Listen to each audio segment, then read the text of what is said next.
A late-night patrol leads to the arrest of 3 Mizzou Tigers. Moberly police sorting through details of a midnight shooting. And a big celebration of Jefferson City history. KMU8 News at 6 starts now. From Studio 8A, coverage you can count on in high definition. This is KOMU8 News at 6. Standout freshman Dorial Green Beckham and 2 other MU football players face charges of marijuana possession after an arrest on campus last night. Good evening, everyone. I'm Jim Reek. KOMU8's Amy Fenton joins us live at the scene of the arrest to explain what police say happened. Amy? Just before midnight last night, MU police arrested the players for possession of less than 35 grams of marijuana. And it happened right behind Faroe Field down there in Lot G.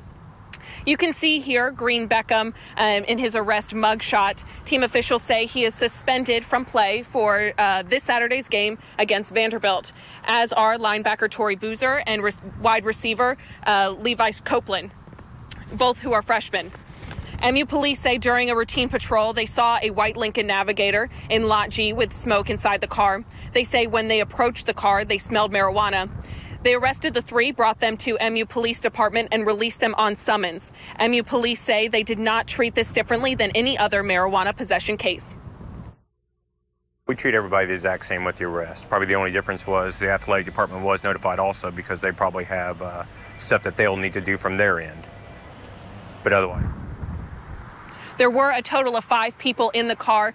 MU police released the 2 that were not in possession of marijuana at the scene. The court date is set for November 15th at 9 a.m. Reporting live in Columbia, Amy Fenton, KOMU8 News.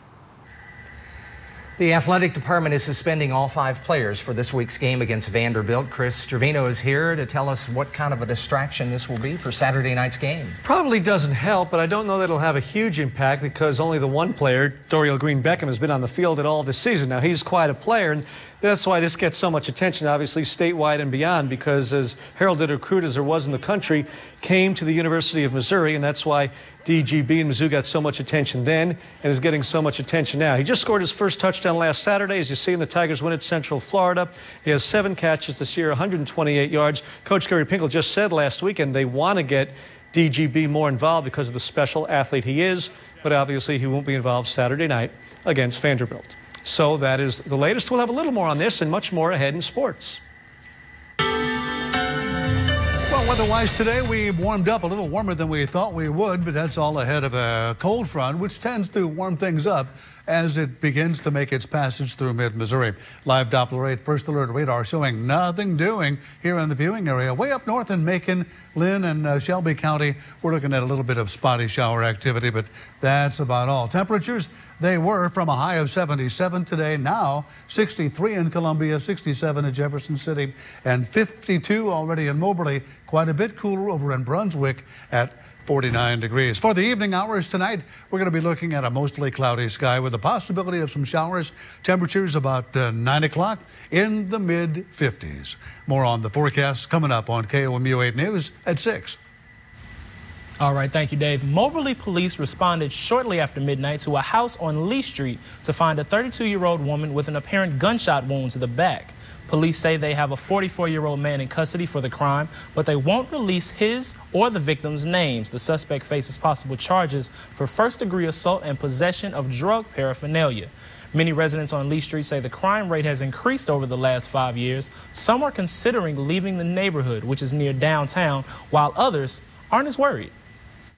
I feel a little uneasy, but I think that as far as our safety in my home and my family, I believe that we're still safe here in this neighborhood. The residents also expressed concerns for the recent drug activity in the area. Moberly police also took 3 other people from the house into custody. They face possible drug charges. You can get more information tonight on a proposed state amendment you probably don't know too much about. Amendment 3 would change how many Missourians the governor can appoint to the Appellate Judicial Commission. Right now, members of the Community and University of Missouri law students are debating whether to give the governor more picks on the selection committee. In tonight's Smart Decision coverage, KMU8's Jennifer Long joins us from the debate to tell us both sides of the argument. Jennifer? I'm here at the MU Law School, where right now students and law professionals are debating Amendment 3. Now, if you don't know what Amendment 3 would impact, it would impact that 7-member Appellate Judicial Commission. And now that commission, it's responsible for choosing nominees for the State Court of Appeals and the Missouri Supreme Court. Right now, the commission consists of the Chief Justice of the Missouri Supreme Court, as well as, that's the chair, and then 3 citizens selected by the governor and 3 lawyers selected by the Missouri Bar. Now, the argument here is really about how much more power the government should get. If the amendment passes, the governor would appoint 4 members to the commission, cutting the Missouri Bar back down to 2 picks. Organizers say no matter what side you pick, the debate is a great way to educate voters. Missourians really aren't going to be given a lot of opportunities to find out both sides of the issue. Here tonight, they're going to be able to hear both sides of this issue, pro-reform and against the reforms. Voters will decide on Amendment 3 on November 6th. Reporting live in Columbia, Jennifer Long, KMU 8 News. More election news today. Congressman Todd Akin released a decade's worth of federal financial reports that he failed to report the past 10 years. The congressman says this was an unintentional oversight. Members of Congress are required to file annual reports listing their income and assets. The amended report shows Akin received about $130,000 the past 10 years. On a lighter note, it was time to celebrate today as the Jefferson City Fire Department prepared to celebrate its 100th birthday. The department is hosting a gala tonight, part of a 4-day event to celebrate the department's history from its founding to the present. Our state capitol burn on February the 5th, 1911, as a promise to the state legislators, Jefferson City promised they would create a modern full-time fire department. So on October 7th, 1912, City Ordinance 1089 was signed that created a modern full-time paid fire department. This weekend, we celebrate a century of full-time service to our city. The gala begins tonight at 7 p.m. at the Capitol Plaza Hotel. Sometimes you go to a restaurant for the food. Sometimes you go for the atmosphere. Coming up, a woman who's bringing in crowds with her personality. Well, our timing may have been a little bit off, but that cold front is still out there, and it's still headed this way. Forecast is next on KOMU 8 News at 6. And here's a look at the rest of that live Doppler rate. First alert, 8-day forecast. Overnight lows in some cases well into the 30s. Here's a look at our Weather IQ question brought to you tonight by Break Time Convenience Stores, a division of MFA Oil. The greatest cold wave ever to hit the United States came, guys, in 1899 when what type of air mass went almost all the way to the Gulf of Mexico? I think it's got to be A or C.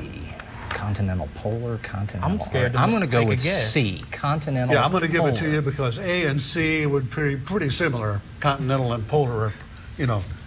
Hey, there you go. All right. It's got to be a cold air mass, right? It has to be. We're on the board. Dave, thank you very much. A California woman sure knows how to draw a crowd. Coming up, find out what the crowd is doing to help her. It's the place to be in the town of California, but it's more than just the food that keeps people coming. Back to the Knick Knack Cafe. KMU 8's Emily Spain tells us about one woman who's made a big impact on the cafe and community. In the town of California, many trade the golden arches for some homemade grub at the Knick Knack Cafe. Have a good day, girl. It's laughter that fills customers' cups. I ain't sure you want that on film, do you? Large personalities come to mingle. I'm a troublemaker. I'm not going to admit I am. And giant hearts come to show they care. If they don't show up, we go looking for them to make sure they're okay. They do. But the one character who serves the most generous portion is the smallest of them all. I weighed like 4 pounds when I was born, so it started out teeny and then tiny. At the Knick Knack Cafe, Tiny Walters added it on over is the secret ingredient. She's been in the mix since 1949. 13 years old. For more than 60 years, Tiny's made Knick Knack snacks. Usually in the kitchen, doing a little prep work, giving them trouble. Nearly 40 of those years, she owned the cafe. It's one of the best bosses I ever had in my life. And even after selling it in 1999, she can't seem to get away. Well, if I didn't come up here every day, I don't know. I'd really miss it. And customers like it that way. The food had to be good, and she had to be a good one, or I wouldn't have come back. While the Knick Knack Cafe has been this woman's constant, I guess it just gets in your blood. life still found a way to deliver a tall order. She was originally diagnosed in 2008 with esophageal cancer. When they told us that she only had 3 months to live, that was the hardest part. She traveled to MD Anderson in Houston, Texas for help and a second opinion. At this point, after all those years of serving her neighbors at the Knick Knack, it was time for the folks at the Knick Knack to serve her. We had an auction, a benefit auction, and served food and stuff, and raised some money to help her. Tiny's team made a big difference when it raised $9,000 to help her pay her medical bills and travel expenses. But everybody is so nice and understanding, and you couldn't ask for a better bunch. I think we're lucky to have her. You could call this a David and Goliath story. So far, she's had clear checkups. Where 3 months of life turned into 4 years. The previous cancer has not shown up again since 2008. And counting. It's a miracle. She's still here. She's strong. She's a fighter. I don't know what we do without the Knick Knack. Really, I don't. And the Knick Knack doesn't know what it would do without its tiny bit of special spice. And she does make good pie. Good to see you. With videographer Scott Schaefer. Good to see you, John. Emily Spain, KOMU8 News, California. What's on Tiny's bucket list? Go to the Ellen DeGeneres Show. The Knick Knack crew is currently holding another fundraiser for Tiny's medical and travel expenses. The cafe has a silent auction running through the end of the month. Mizzou Athletic Department told us today tickets for Saturday's game with Vanderbilt are still available. Tickets aren't the only thing available. Many hotels have open rooms for Friday and Saturday night. Each team is searching for its first conference win this season. The Commodores are the first unranked SEC opponent the Tigers have faced. And speaking of the Tigers, the saying goes, you win some, you lose some. Coming up in sports, a Mid-Missouri team topples a notion with a bunch of touchdowns. That is sports. Some Tigers at the St. Louis Zoo are getting support from another type of tiger. A Mizzou tiger, and that's next. MU and the St. Louis Zoo teamed up today to preserve one special species of animal. The Mizzou Tigers For Tigers program is providing the zoo with $100,000 over the next 5 years to go toward tiger conservation programs. The money supports tigers at the zoo as well as in the wild. Visitors also had the chance to see tigers play with and destroy paper mache balls bearing rival SEC logos. Yeah, I'd throw in a KU on there, too. Absolutely, at least one. Yeah. Now, here's a look at what we're following for KOMU8 News at 9 on the CW. Political scandal, what it really means for the candidates at the election booths and for the careers down the road. And the new Tiger Pantry started this week, how one group is helping the cause. Dave? Yeah, Jim, thanks very much. We've got clouds moving in. We're going to call it a mostly cloudy evening with 55 degrees, probably by 8 or 9 o'clock. And there's a chance for showers during the overnight. That showers are probable. We'll get down to a chilly 45 degrees tomorrow. Chris Tervino is back.